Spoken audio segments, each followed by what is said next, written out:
Welcome to This Explainer. Today, we are looking at a brand you probably see on practically every corner, but one that is undergoing a truly massive transformation behind the scenes. Starbucks just released its Q2 2026 earnings, and wow, they didn't just beat estimates, they posted the kind of massive beat that has the whole street talking. But if you look past those flashy headline numbers, this new data reveals a profound structural shift in how the company actually operates. We are going to unpack exactly how they pulled this off. Okay, let's dive right into this. Here is our roadmap for today. 1. Financial snapshot. 2. Domestic strategy. 3. Loyalty gamification. 4. The China transition. And 5. Valuation metrics. Section 1. Financial snapshot. Let's look at the baseline numbers. Right out of the gate, Starbucks delivered a massive 6.2% global comparable store sales increase this quarter. Honestly, this metric is the absolute powerhouse engine behind this quarter's surprising success. I mean, when a legacy company of this sheer size moves the needle by 6.2% globally, it tells you that something fundamental is working on the ground level.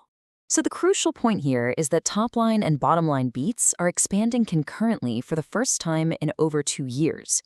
Consolidated net revenues hit $9.5 billion, which is a 9% year-over-year jump, and non-GAAP earnings per share? They shot up 22% to 50 cents. Plus, those U.S. comps were up an incredible 7.1%. They are driving more traffic, and simply put, they are making more money on that traffic. And management is certainly not being shy about why this is happening. CEO Brian Nichols stated it pretty plainly, saying, "Our second quarter marked the turn in our turnaround as our Back to Starbucks plan drove both top and bottom line growth." So they are attributing this massive success entirely to their operational reset, their Back to Starbucks plan. Let's move on to Section 2, Domestic Strategy.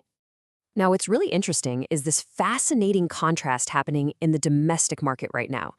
You have this massive U.S. comp growth of 7.1%, which was driven by a 4.4% increase in actual transactions. You think profits would just be soaring, right?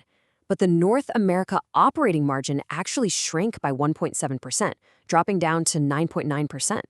So if the strategy is working so well, why did domestic margins contract?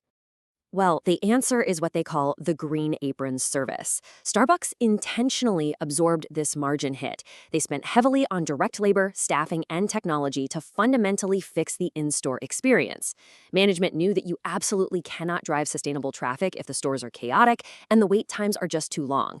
So they sacrificed short-term domestic margin to invest directly into their employees and their store operations. And we are seeing that this sacrifice pays off directly through their strategic pillars. By focusing heavily on being a great customer service company and offering a better job in retail, they elevated the craft of their baristas. Actually reducing wait times and improving order accuracy led directly to that 4.4% increase in comparable U.S. transactions. It's simple, really. Customers are coming back because the experience is visibly better. Moving on to Section 3, Loyalty Gamification. 35.6 million. Let that number sink in for a second. That is the new record high for 90-day active U.S. Starbucks Rewards members. That's a 4% year-over-year increase. Their digital ecosystem is growing rapidly, and it gives them direct, personalized access to a massive chunk of the U.S. consumer base. Back in March, they stopped treating the program like a basic coupon book and completely reimagined it into 3 tiers: Green, Gold, and Reserve. This isn't just some marketing gimmick. It brilliantly engineers habitual behavior. By shifting from basic points to a tiered system, they create a gamified ladder. It gives the occasional visitor a real reason to come in more often to unlock gold, while reserving the most personalized, lucrative perks to protect those highly profitable daily customers. Building on those tiers, they introduced a new 60-star redemption option, which simply gives you a $2 discount. It instantly became a massive hit, and it now accounts for 33% of all reward redemptions. And the data shows this specific, easily attainable reward is driving a growing number of customers to visit 4 or more times a week. They have successfully turned loyalty into a high-frequency growth engine. Next up, Section 4, the China transition. So Starbucks is completely changing how they operate in China. They're moving from a 100% company-owned model to a new joint venture. Funds managed by Boyu Capital now hold a 60% stake, while Starbucks retains a 40% ownership interest and licenses the brand out. This deconsolidation, which is essentially taking the direct operational burden off Starbucks' own books, is a major strategic move. It's designed to unlock sustainable, disciplined growth in a highly complex Chinese market without Starbucks having to bear all of the operational risk themselves. By making this transition, Starbucks received roughly $3.1 billion in gross cash proceeds from the Boyu Capital transaction. Management has stated this massive influx of cash is intended for further debt reduction and balance sheet management. This puts the company on an incredibly solid financial footing going forward.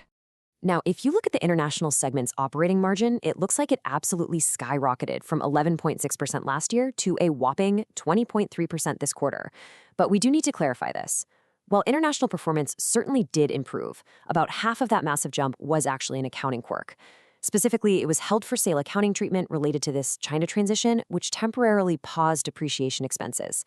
Still, the underlying international business posted positive comps across its top 10 markets for the first time in 9 quarters, which is huge. Finally, Section 5, Valuation Metrics. And this brilliantly illustrates the current setup.